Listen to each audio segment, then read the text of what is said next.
વિદ્યાર્થી મિત્રો, આપણે જોયું કે જીવન નિર્વાહ માટે ગામડાની અંદર લોકો અલગ અલગ વ્યવસાય કરે છે, જેમ કે ખેતી, પશુપાલન અને જીવન નિર્વાહ.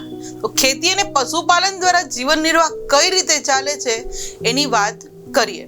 વિદ્યાર્થી મિત્રો, અહીંયા એક બીજું નાનું ગામ છે પાંડવવાડા, એની વાત કરવામાં આવી છે કે નાનું એવું ગામ છે પાંડવવાડા. હવે આ ગામની અંદર એક સલમાન નામનો વ્યક્તિ રહે છે. હવે સલમાન પાસે પોતાનું ખેતર છે.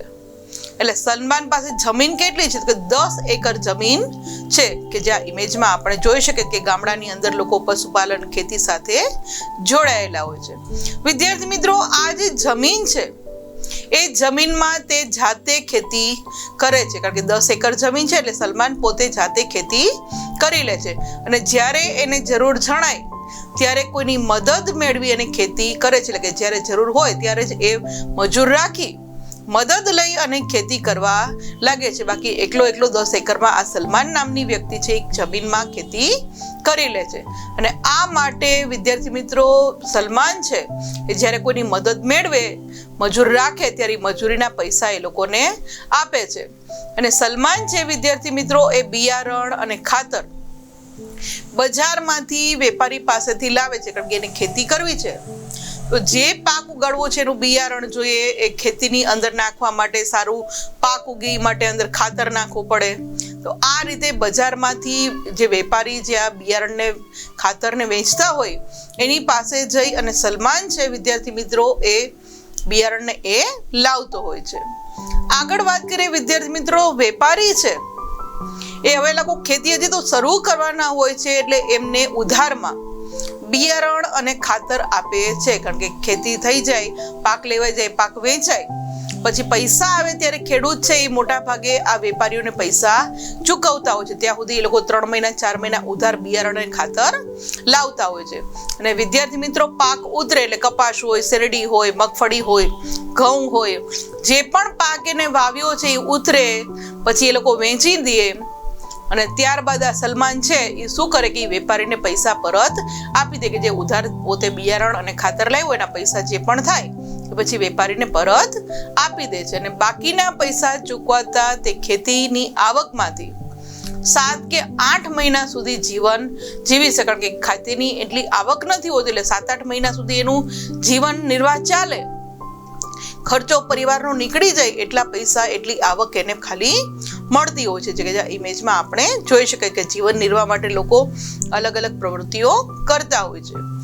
વિદ્યાર્થી મિત્રો, 7-8 મહિના જે ખેતીમાં આ સલમાનના નીકળી જાય છે, તો બાકીના સમયમાં એ શું કરે? તો કે બાકીના સમયમાં જીવન જીવવા માટે આ સલમાન છે એ પશુપાલન કરી અને પોતાની આવક મેળવે છે. અને સલમાન છે એની પાસે એક ગાય અને ભેંસ છે, એટલે આ ગાય ભેંસનું દૂધ વેચી અને પોતે પોતાનું જીવન નિર્વાહ ચલાવતો હોય છે. અને તેમનું દૂધ સલમાનને જરૂરી નાણાં મેળવી આપે છે, કે જે પણ દૂધ વેચાય આવક મળે અને એમાંથી સલમાન પોતા પરિવાર પાછળ ખર્ચો કરતો હોય છે.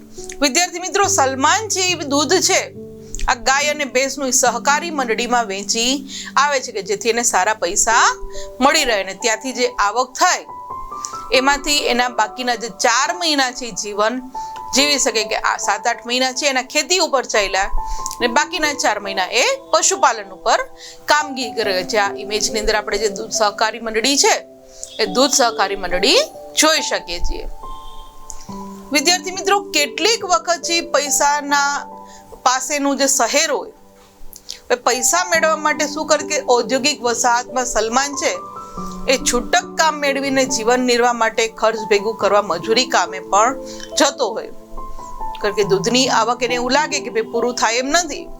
તો આ 4 મહિનામાં એ લોકો શું કરે કે બાજુનું જે શહેર હોય એ જે આ રીતે છૂટક મજૂરી મળતી હોય, કન્સ્ટ્રક્શનનું કામ હાલતું હોય તો ત્યાં આપણને ખ્યાલ છે કે બીજું કોઈ કામ હોય, મજૂરીનું કામ હોય, એવું નાનું મોટું કામ છે એ છૂટક કામ મેળવીને જીવન નિર્વાહ માટે ખર્ચ જે કંઈ કરવાનું હોય એ સલમાન પૂરો કરતો હોય છે. કે જ્યાં ઇમેજની અંદર આપણે જોઈ શકીએ કે સલમાન છે એને ભલે પોતાની જમીન છે પણ ઓછી જમીન છે એટલે એમાંથી 7-8 મહિના, બાકીના 4-6 મહિનાની અંદર એ શું કરે તો કે પશુપાલન કરે અને સાથે સાથે પાસેનું જે શહેર છે એની અંદર ઉદ્યોગોમાં જે મજૂરો રાખતા હોય એમાં જઈ અને પોતે પોતાનો ઘર ખર્ચ ચલાવતો જોવા મળે છે.